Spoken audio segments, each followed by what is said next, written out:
आपण exercise number 151 start and full एनजी से तिथे आपण जनरेटर जसे जनरेटर या ठिकाणी इंडक्शन मोटर जोडलेलं आहे आपण चालू करणार आहोत। या ठिकाणी ऑब्जेक्टिव्ह आपल्याला द्यायचे आहे, त्याच्यामध्ये मोटर आपल्या स्टार्टरसोबत जोडायची आहे। त्याचप्रमाणे इंडक्शन जनरेटर आणि आर्मीच्या त्यांचं कनेक्शन करायचं आहे। त्याचप्रमाणे फ्लिपेज इंडक्शन मोटर आपल्याला चालू करायची आहे आणि फील्ड रेग्युलेटर ॲडजस्ट करून आपल्याला व्होल्टेज निर्माण करायचे आहे। त्याचप्रमाणे पाचवा आहे त्या ठिकाणी एकत्रितपणे आपल्याला एमजी सेटची एफिशियन्सी काढायची।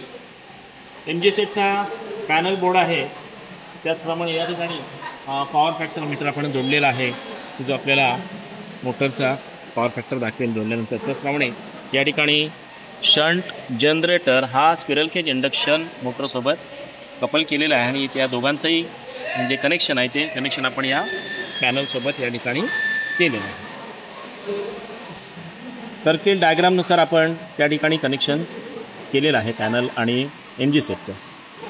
डायग्राम प्रमाणे आपण या पॅनलचा आणि सर्किटचा आपण प्रयत्न केलेला आहे। आता आपण पॅनल स्टार्ट करणार आहोत। तुम्ही पाहू शकता एसी व्होल्टेज 430 व्होल्ट आणि एसी करंट 1.30 तारमध्ये दाखवला आहे। डीसी व्होल्टेज 3.16 पुढे डीसी करंट आपण फील्डला करंट दिलं काही दाखवतो 0.0 दाखवत आहे। मोटरचं या ठिकाणी डेल्टा कनेक्शन झालेलं आहे, त्यामुळे मोटरचा आपल्याला लाईन करंट दाखवत आहे। आता मोटरचा रेफ्युटन्स डायग्राममुळे मिळणारा आपला व्होल्टेज आता इथे दिसत आहे। फील्ड रिओस्टॅटद्वारे आता मी फील्ड करंट वाढवत आहे।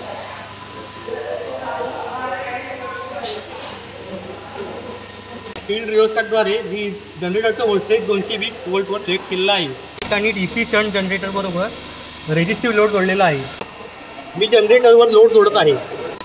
जनरेटरमध्ये लोड दिल्यावर मिळणारा लोड करंट इथे आम्ही दर्शवलं आहे, त्याची मी नोंद घेतली आहे। जनरेटरवर आणखीन लोड जोडत आहे। आणखीन लोड वाढवल्यामुळे करंट 6.30 अँपिअर झालेला आहे।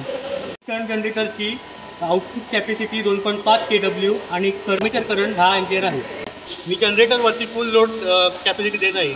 जनरेटरवर लोड दिल्यामुळे लोड करंट व आर्मेचर ब्रेकमुळे कमी झालेले व्होल्टेज या ठिकाणी दर्शवत आहे। टप्प्याटप्प्याने मिळणारे आपले रीडिंग याद्वारे मी जनरेटरचा आउटपुट भागिले इनपुट याद्वारे मी जनरेटरची इफिशियन्सी कॅल्क्युलेट करून काढलेली आहे।